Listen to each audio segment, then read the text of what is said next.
In the beginning, Hays, Kansas was a violent place, much like the famous towns associated with the Wild West. In today's episode of History in Hays, we learn what made it so violent and how that violence shaped the town.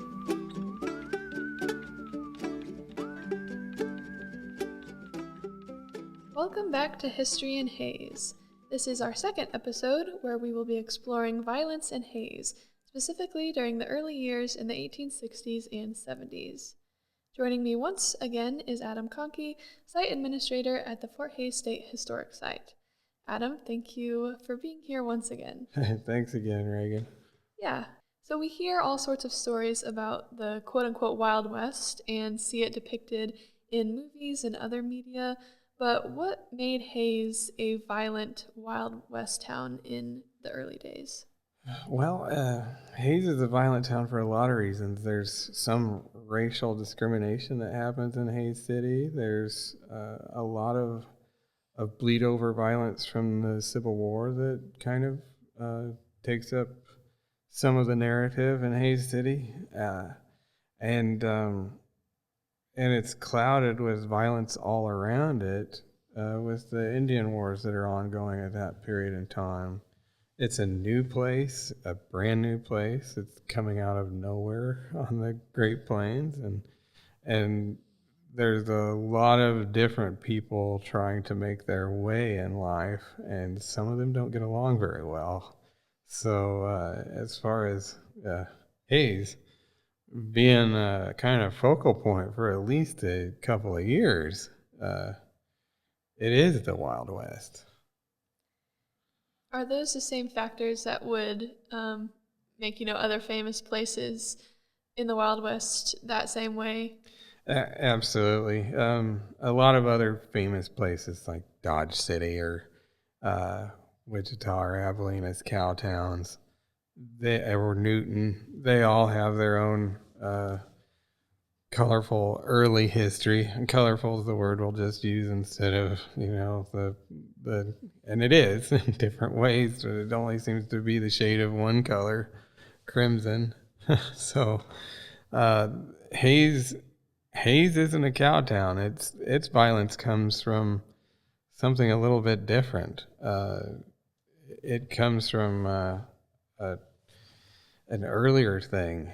And Abilene, as a cow town, kind of predates Hays. So does Ellsworth, as smaller places nearer to Fort Harker, which is established earlier than Fort Hays is. Well, Hays City, like a lot of other towns that are violent at the same time as Hays is, it has some extra elements to it. It's at the end of the tracks. There's nowhere else to go for at least a year. And it's not the only town out here that becomes wild. I mean, obviously the cow towns all become wild. Dodge City is known for the same thing Hays is. They have a Boot Hill. They name everything after Boot Hill down there. But the really remarkable part of the story of Dodge City in relation to Hays City, all of the story comes from people that moved down there in 1872 to a new cow town. Most of them came from Hays City. A lot of the big players came from Hays City. And it's a lot like moving Leavenworth out to Hays City in 1867. So there's a 5-year period there where Hays dominates the violence market in the newspaper industry, and is covered nationwide and definitely statewide. It's not a great place to live unless what you're looking for is prostitution, gambling, and buffalo meat. Then those are great things. If that's not what you want and you just want a job, well, you'll probably find one. It's just going to be putting up with other people that you might not agree with. So yeah, Hays City in relation to the other Wild West towns, it does have a little bit of a difference between it and the cattle industry. There's a lot more groups out here vying for power and what they look for is some way to get ahead. Everybody's looking to get the almighty dollar, and some of them find it easier to take advantage of other people in places where there's not as much law enforcement. That would be Hays City. So speaking of people, we touched on it a little bit in our last episode about Fort Hays, but who were the people living in Hays at this time, and sort of what was going on with them in their life? Well, the people living in Hays at that time, a lot of them were entrepreneurs from Leavenworth who'd set up shop to supply soldiers at the fort with different sundries, whether it be clothing, general merchandise, blankets, pots and pans, alcohol. The biggest industry in Hays in 1867 was alcohol. There were more distilled spirits in this town for sale than almost any place, and it becomes a big driving influence on the culture here in the middle of nowhere. What do you do for fun? Gamble and drink and carouse, and those things all go together. And of course, with those things, there's bad blood about it. Maybe you lose a round at poker, and you get a little bit upset about it, or you're playing faro and you think the dealer cheated you. Well, he probably did, and that's how they got wealthy. So some of those individuals might take law into their own hands and take care of that problem the way they see fit. You see a lot of young men here from the Civil War that had been finished for 2 years now, but 2 years, grand scheme of things, for a young person, and anybody rather, is not that long. And the memory of it isn't gone. We think back, maybe even for us in this time period, 2020 was 4 years ago. Doesn't feel like it. So for American Civil War, as big of a catastrophe as that was, and how much bloodshed was ever present during that, a lot of the young men that were coming out here seeking fortune and jobs and fun come out to Hays City with that old mindset that life isn't as precious. And at that time, life really isn't as precious. They don't have the modern amenities of treated water plants and modern medicine.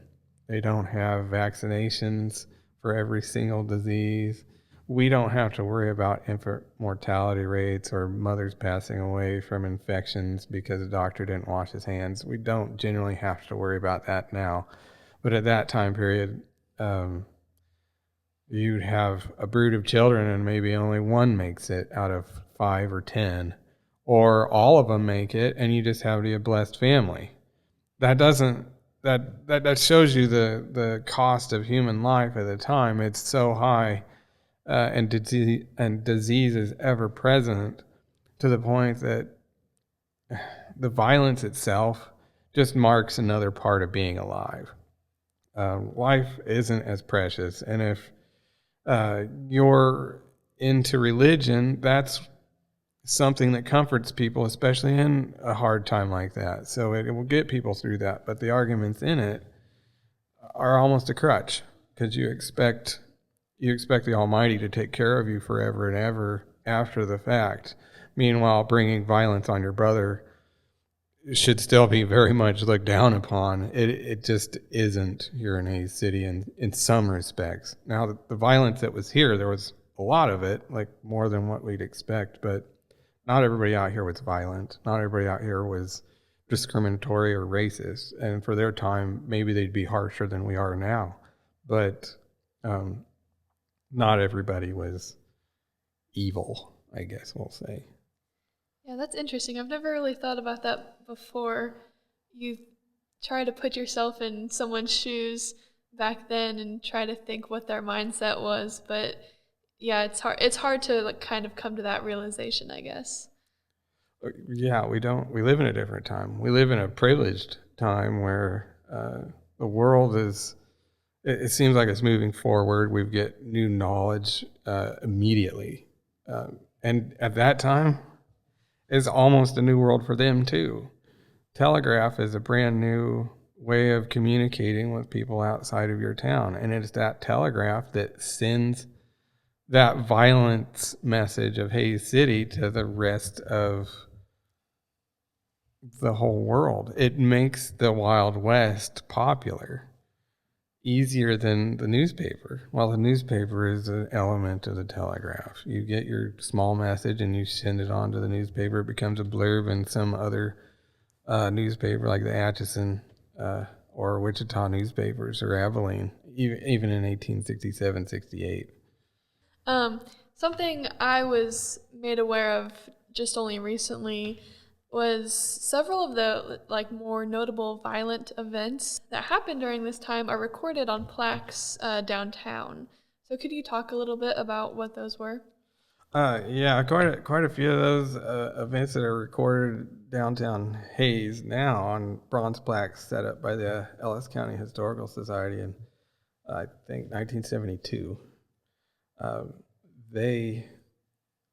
I guess that there's no better word for it. It is commemorate in a way. It's telling a story about what happened in that specific location.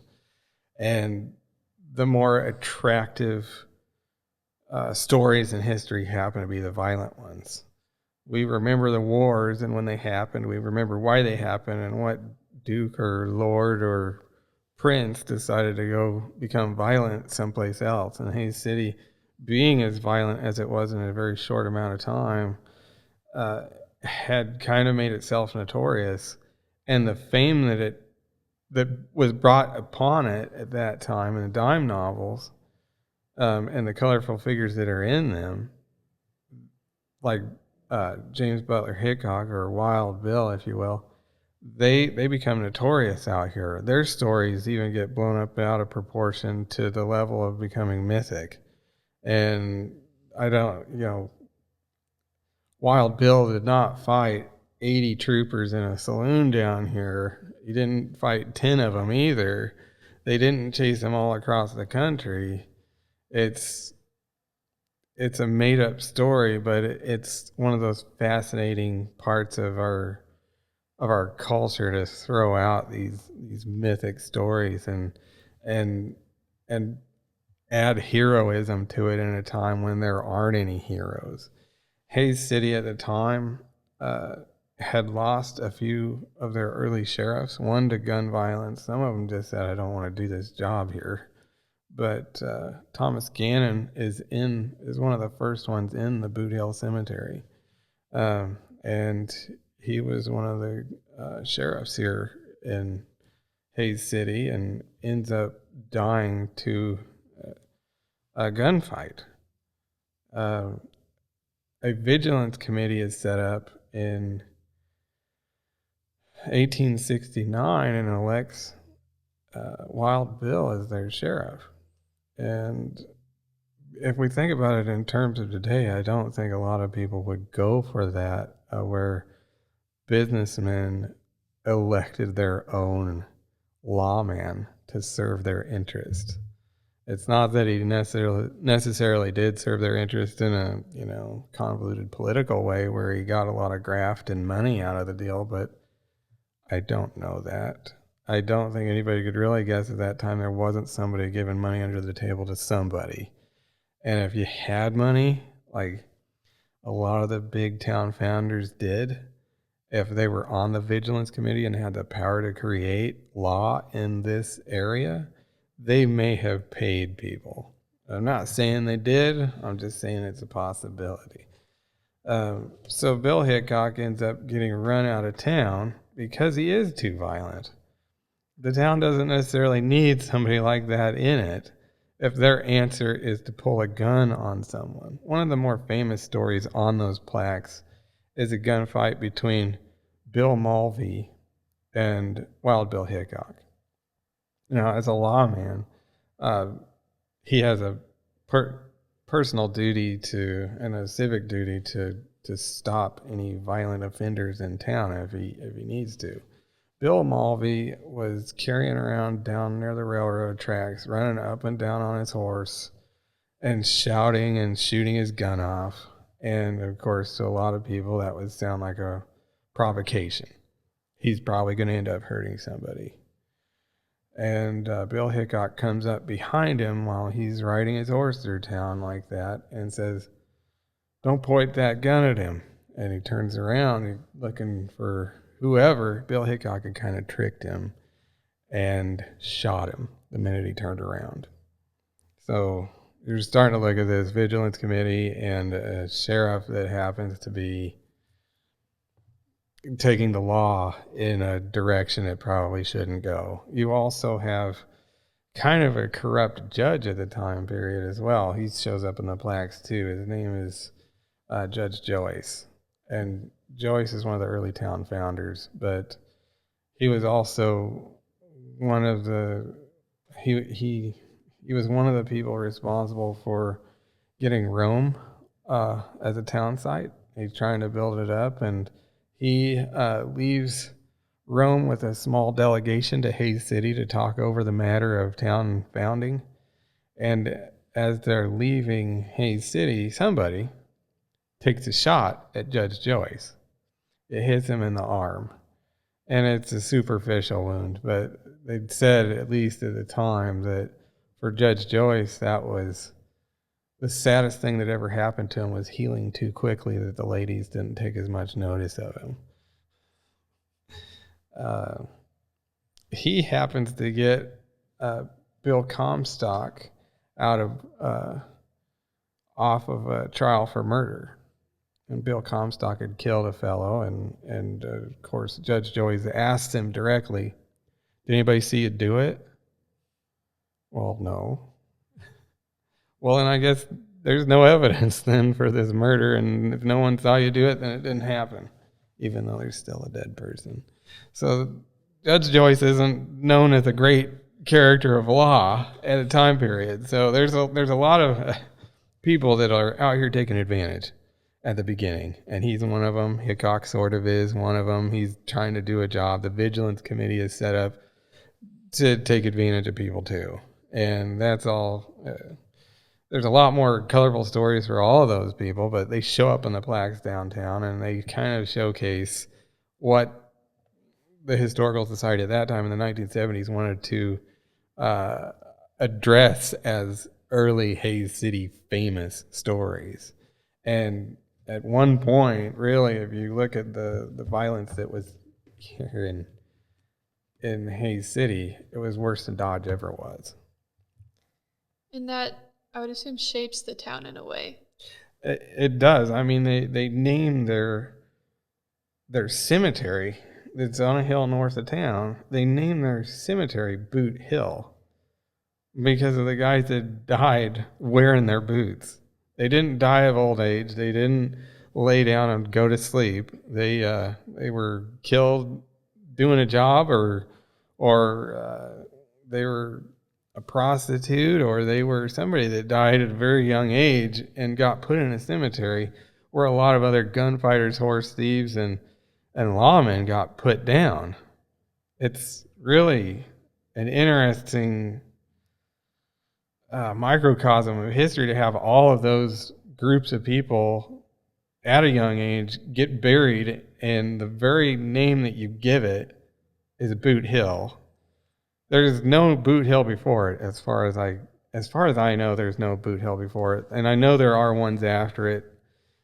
Famous ones, probably Tombstone and Dodge City, and they're basically borrowed from what makes it famous first. Hays City was famous way before Dodge was. Hollywood just wasn't there to make it so in the 1870s. No, yeah, that's what I was finding when I was doing some research prior to this, that, yeah, it was the first known, and I, like you were mentioning earlier, now Dodge, it's, in my mind, mainly associated with Dodge City, so I thought that was really interesting. It's kind of associated with Dodge City and all of it, Gunsmoke and everything that has to do with the film industry, because they made it famous. And Hays City kind of actually, like what happens in real life, becomes a backwater town that is just something somebody passes through and isn't remarkable for any other reason. So you've obviously talked about Hickok already, but Were any of the other famous figures we discussed in the last episode that were associated in some way with the fort, were any of them ever involved or associated with this period of violence? Um, Elizabeth Custer does talk about it, but she more gives it a footnote that Hays City was one of the most violent places in the West. She doesn't go into any detail. And of course, us all now want all the detail. Tom Custer was involved in saloon fights, got himself into trouble with people in town.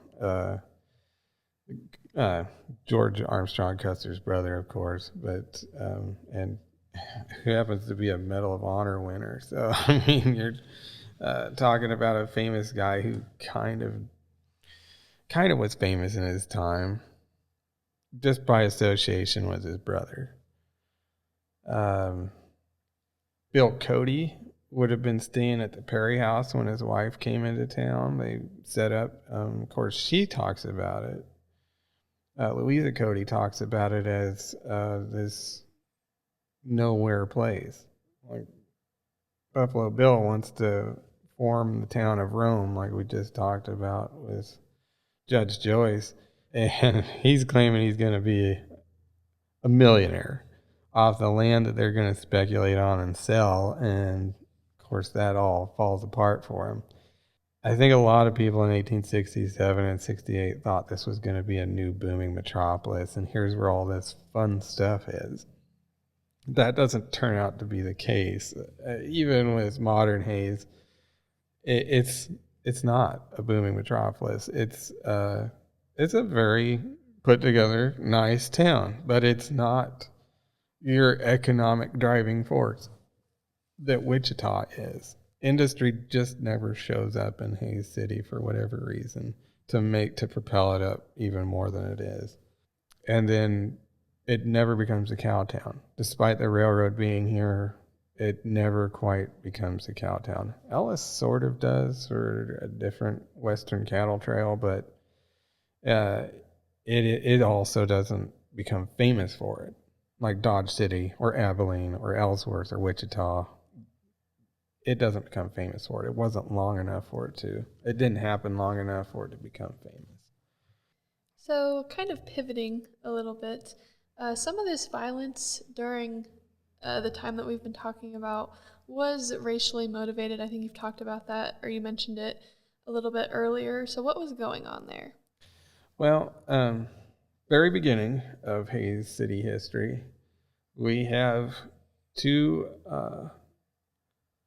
regiments with different companies out here from the 38th Infantry and the 10th Cavalry.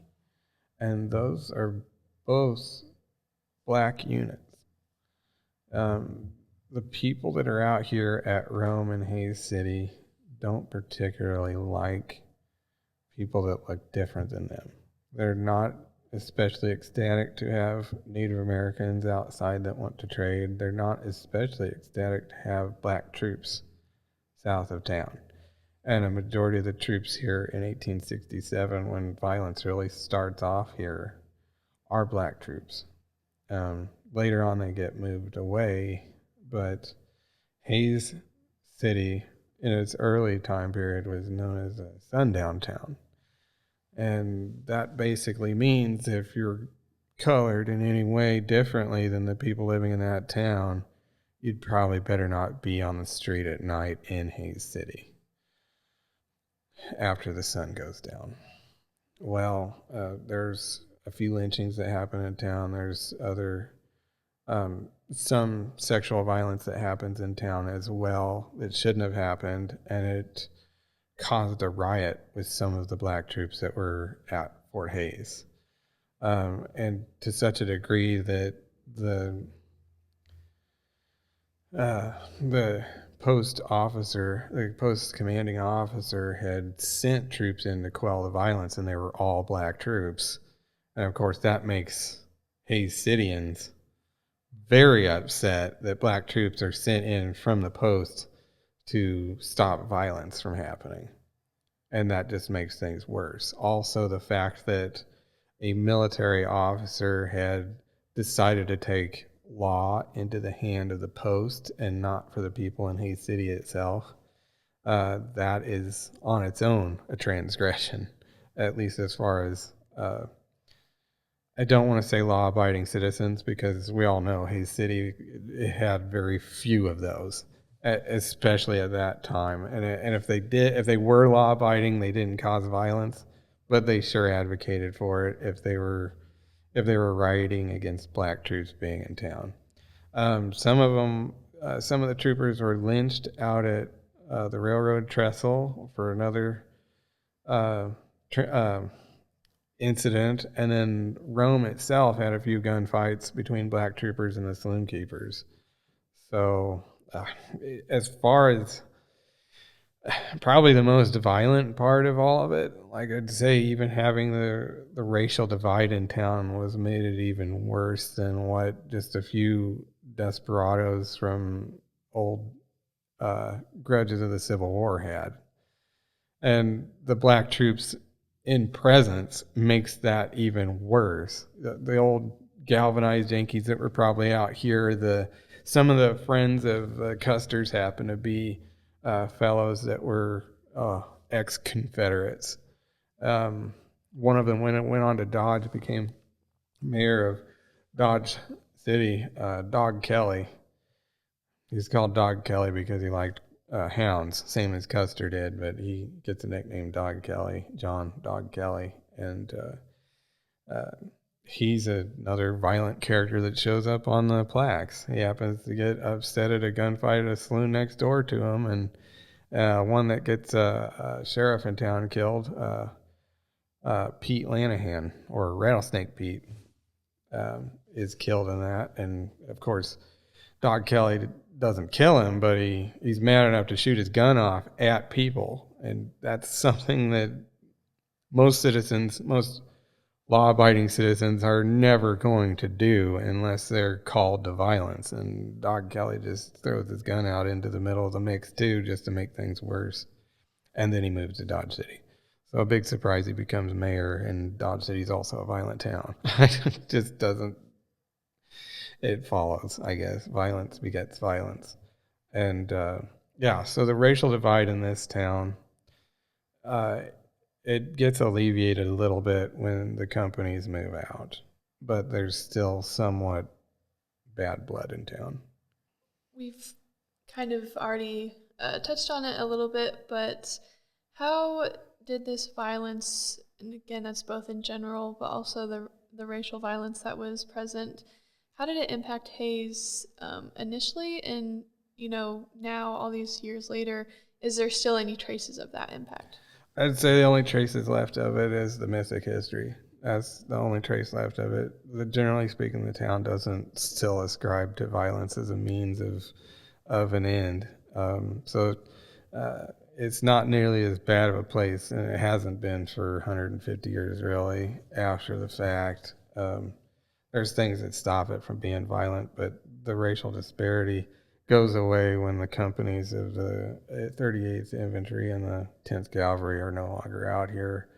When there's just Irish people out here, then there's a racism against them as well. A lot of the people coming out here to settle from Leavenworth aren't Irish.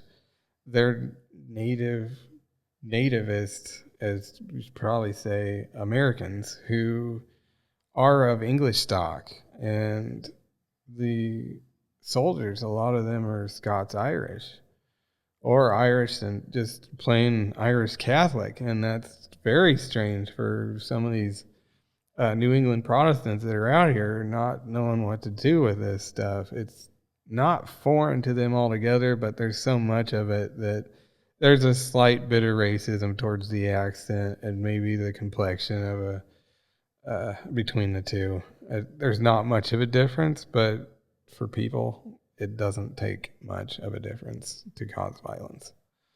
And these Irish people also have went through 20 years before one of the worst hard times that anyone's ever had to in the Irish famine.